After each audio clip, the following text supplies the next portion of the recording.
بسم اللہ الرحمن الرحیم۔ اس کے بعد مزید وضاحت کے لیے آگے ایک حدیث ذکر کی گئی ہے کہ کس طرح کلمہ لا الہ الا اللہ اگر کسی کے پاس موجود ہو تو اس کے لیے سب سے بڑی یہ دولت ہے۔ جیسے کہ اس درس کے شروع میں ہم نے کہا تھا کہ اللہ کی نعمتوں میں سب سے عظیم نعمت یہ ہے کہ اس کے پاس اسلام کی دولت موجود ہو، نعمت موجود ہو، کلمہ لا الہ الا اللہ کی نعمت موجود ہو۔ اس سے بڑی کوئی دولت نہیں، کوئی نعمت نہیں ہے۔ یہ حدیث اس بات کی واضح دلیل ہے۔ تو اس حدیث کے اندر اللہ کے رسول صلی اللہ علیہ وسلم فرماتے ہیں یصاح برجل من امتی یوم القیامت علی رؤوس الخلائق فینشر علیہ 99 سجلا کل سجل مد البصر ثم يقول الله عز وجل هل تنكر من هذا شيئا فيقول لا يا رب فيقول أظلمتك كتبت الحافظون فيقول لا يا رب ثم يقول ألك عذر ألك حسنة فيهاب الرجل فيقول لا فيقول بلى إن لك عندنا حسنات وإنه لا ظلم عليك اليوم فتخرج له بطاقة فيها أشهد أن لا إله إلا الله وَأَنَّ مُحَمَّدًا عَبْدُهُ وَرَسُولُهُ إلى آخر الحدیث۔ یہ انتہائی عظیم حدیث ہے اور اس میں دنیا کی سب سے بڑی خوشخبری موجود ہے۔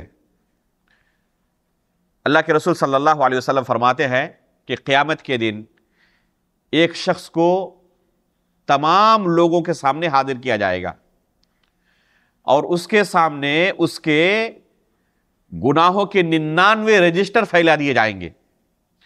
ایک ایک رجسٹر کی حالت یہ ہوگی کہ جہاں تک نگاہ جائے تا حد نگاہ ایک ایک رجسٹر نظر آئے گا، اور اس رجسٹر میں کیا لکھے ہوئے ہیں؟ اس بندے کے گناہ لکھے ہوئے ہیں۔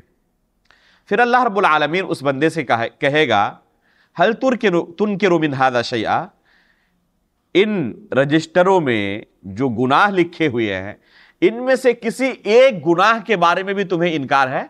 انکار کرتے ہو کہ یہ گناہ میں نے نہیں کیا تھا اور غلطی سے میرے رجسٹر میں اسے درج کر دیا گیا ہے؟ وہ بندہ کہے گا لا یا رب، پروردگار کسی بھی گناہ کے بارے میں مجھے کوئی انکار نہیں ہے۔ فیقول اظلمتک کتبت الحافظون، پھر اللہ رب العالمین مزید کنفرم کرنے کے لیے، تاکید کے لیے اس بندے سے کہے گا کیا میرے فرشتوں نے جو تمہارے اعمال لکھنے کے لیے موکل تھے، جن کو یہ ڈیوٹی دی گئی تھی، انہوں نے کوئی ظلم کر دیا تم پر؟ کہیں ایسا تو نہیں تم پر کوئی ظلم ہو گیا ہو؟ وہ بندہ کہے گا لا یا رب، اے اللہ رب العالمین انہوں نے کوئی ظلم نہیں کیا ہے۔ ثم یقول الک عذر، پھر اللہ رب العالمین کہے گا کیا تمہارے پاس کوئی عذر بھی ہے؟ الک حسنۃ، کیا تمہارے پاس کوئی نیکی ہے؟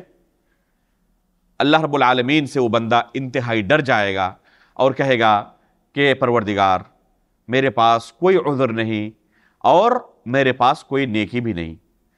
تب اللہ رب العالمین کہے گا بلا ان لک عندنا حسنات، ایسی بات نہیں ہے، ہمارے پاس تمہاری نیکیاں بھی ہیں، ظلم نہیں ہوگا آج تم پر۔ جس طرح تمہارے یہ گناہوں کے رجسٹر ہیں اسی طرح تمہاری نیکیاں بھی ہمارے پاس ہیں۔ پھر اللہ رب العالمین اس کے سامنے ایک کارڈ حاضر کرے گا، ایک بطاقہ، ایک کارڈ رہے جس میں اشہد ان لا الہ الا اللہ وان محمدا عبدہ ورسولہ لکھا ہوا ہوگا۔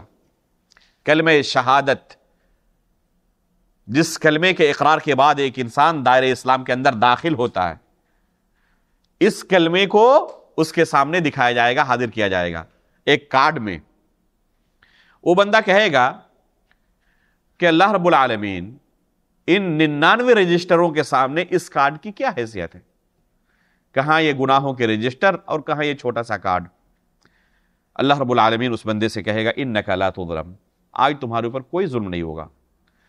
چنانچہ ترازو کے ایک پلڑے میں اس کارڈ کو رکھا جائے گا اور دوسرے پلڑے میں ان گناہوں کے رجسٹروں کو رکھا جائے گا، 99 رجسٹر، اور پھر حالت یہ ہوگی طاشت السجلات وثقلت البطاقہ، یہ کارڈ والا پلڑا بھاری ہو جائے گا، جھک جائے گا اور یہ گناہوں کے رجسٹر ہوا پلہ ہلکا ہو جائے گا، اوپر اٹھ جائے گا۔ اس سے اندازہ لگا سکتے ہیں کہ یہ کلمہ کتنا عظیم ہے، اور اگر ہماری زندگی میں یہ کلمہ موجود رہے اور آخری سانس تک اگر ہم نے اس کلمے کی حفاظت کی تو کس عظیم نعمت اور دولت کی ہم نے حفاظت کی۔